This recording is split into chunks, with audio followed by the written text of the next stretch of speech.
Ayrton Senna da Silva foi o piloto brasileiro de Fórmula 1 mais popular de todos os tempos. Seu talento inigualável, sua busca incessante pela vitória e seu amor pelo país contribuíram com todo o seu sucesso com o público brasileiro. Senna conquistou 3 títulos mundiais, vários recordes e é considerado por muita gente como o maior piloto de todos os tempos.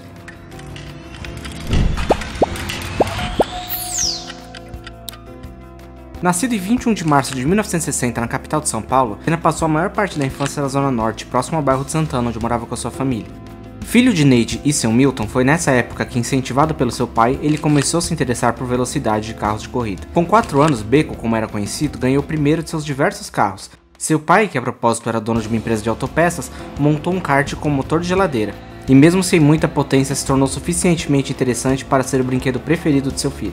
Junto com o presente, veio o interesse de Senna pela parte mecânica dos carros. Ele passava boa parte do seu tempo montando e desmontando as peças do kart. Essa inclusive foi uma característica muito peculiar no seu auge. Enquanto pilotos estavam focados apenas em encontrar os melhores traçados e atalhos nas pistas, Senna era minuciosamente detalhista com o acerto do seu carro. Já com o talento, dedicação e amor à velocidade começando a aparecer, Senna começou a praticar a pilotagem do seu kart, e o som do motor de geladeira ecoava pelo Parque Embi e posteriormente pelo bairro de Santana, onde começou a morar na época. Seu primeiro contato com kart profissional foi aos 7 anos, e mesmo sem competir, sua família relata que Senna desde pequeno já demonstrava um jeito especial de dirigir. Logo aos 9 anos, inclusive, participou de sua primeira prova, numa corrida amistosa na região de Campinas, no interior de São Paulo. Surgia ali outra característica muito marcante de Ayrton, sua competitividade.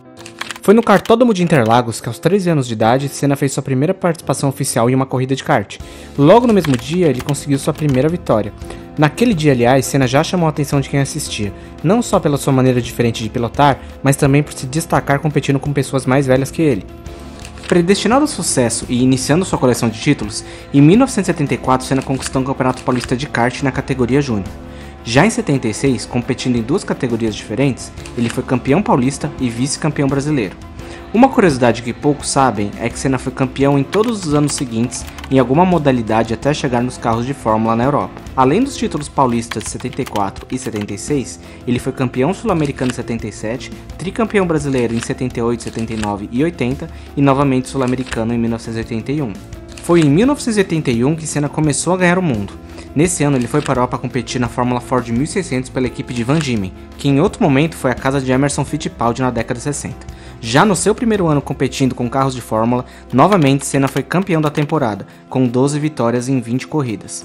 Uma curiosidade que poucas pessoas sabem é que no ano de 1982, Senna teve dificuldades em arrumar novos patrocinadores e consequentemente se manter competindo em alto nível na Europa. Por esse motivo, ele cogitou abandonar a carreira completamente e ajudar os negócios da família no Brasil. Porém, após um acerto com a equipe de Dennis Rushing, ainda em 1982, Senna retornou à Europa para competir na Fórmula Ford 2000 e conquistou o título europeu e britânico, batendo todos os recordes da categoria.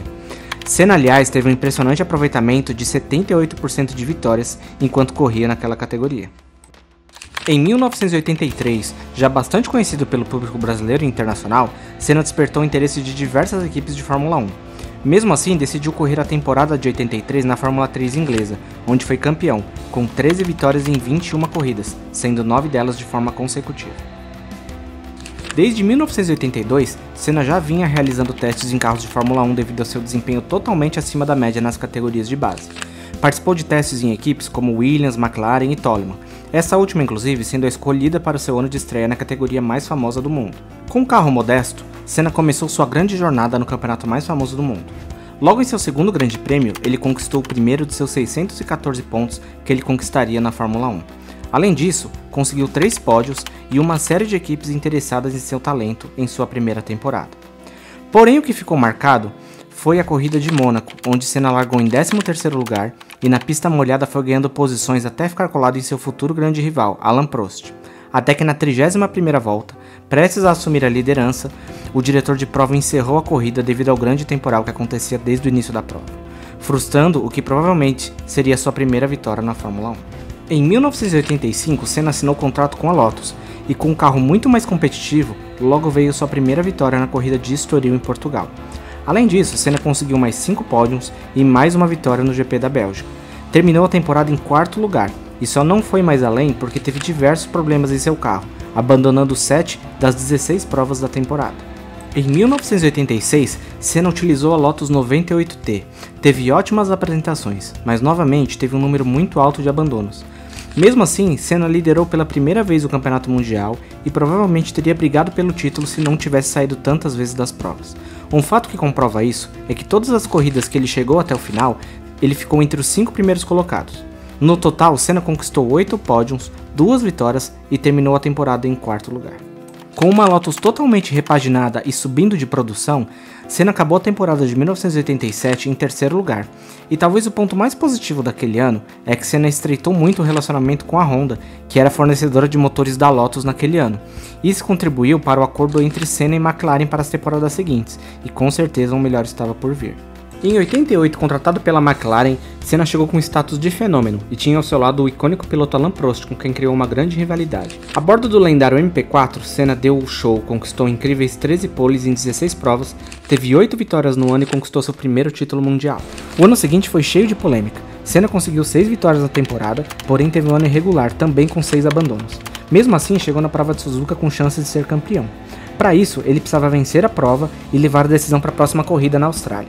Senna brigava com Prost pela liderança e na volta 47 ambos se tocaram. Prost saiu da corrida, mas Senna conseguiu voltar com a ajuda dos fiscais. Ele retornou com o bico da sua asa dianteira quebrada e fez uma prova de recuperação após parada nos boxes, até conseguir uma vitória que até então seria épica. Com um grande clima de tensão, Senna foi desclassificado pela FIA com a justificativa que ele cortou o caminho no local onde havia batido com Prost. Essa decisão é muito criticada até hoje pela falta de critério, já que não houve punição semelhante em outros casos, e também pela polêmica envolvendo o então presidente da FIA, Jean Balestre, que afirmou anos depois que teve a intenção de beneficiar Prost. Os anos de 90 e 91 foram o ápice da carreira de Senna. Com a McLaren consolidada, ele conquistou os 2 títulos e se tornou tricampeão mundial de Fórmula 1, destacando a prova de Suzuka em 90, onde Senna deu o troco e tirou Prost da prova para se tornar campeão, e Interlagos em 91, onde Senna ganhou com um final de prova eletrizante, guiando as últimas voltas apenas com a 6ª marcha e conquistando sua primeira vitória no Brasil. Mesmo com um carro menos competitivo e com o auge das Williams, Senna permaneceu na McLaren em 92 e 93 novamente fazendo história. Manteve sua série de vitórias em Mônaco, seu segundo triunfo em Interlagos, e na corrida que muitos consideram como a melhor volta da história da Fórmula 1, quando em um dia extremamente chuvoso em Donington Park, Senna largou em 4º lugar, caiu para 5º logo na primeira curva e antes do término da primeira volta ele havia passado todos os pilotos que estavam à sua frente, assumindo a liderança e vencendo a prova de ponta a ponta. Em 94 ele foi contratado pela Williams. A equipe, que era praticamente imbatível nos anos anteriores, se viu cheia de problemas após uma série de mudanças no regulamento, que influenciavam principalmente o controle de tração e a suspensão ativa de todos os carros. Diante dessa situação, Senna teve um carro extremamente instável. O próprio Adrian Newey, que foi projetista daquele carro, afirmou em seu livro que "O fato é que eu fiz besteira na transição da suspensão ativa para passiva. Projetei um carro que era aerodinamicamente instável, no qual Ayrton tentava coisas que o carro não era capaz de fazer." O resultado disso todos nós sabemos. Mesmo fazendo 3 poles em 3 corridas, Senna não completou nenhuma daquelas provas. E na última de sua vida em Imola, na Itália, se chocou com um muro na curva Tamburello a mais de 300 km por hora. Senna bateu vários recordes da época, mas seu reconhecimento não se restringe apenas a números. Segundo uma pesquisa realizada com 217 pilotos pela revista Auto Sport em 2009, Senna foi eleito o melhor piloto de todos os tempos. Em 2012, a BBC também elegeu Senna como o maior de todos na Fórmula 1. No Brasil, ele é considerado pela maioria das pessoas como o maior ídolo brasileiro nos esportes.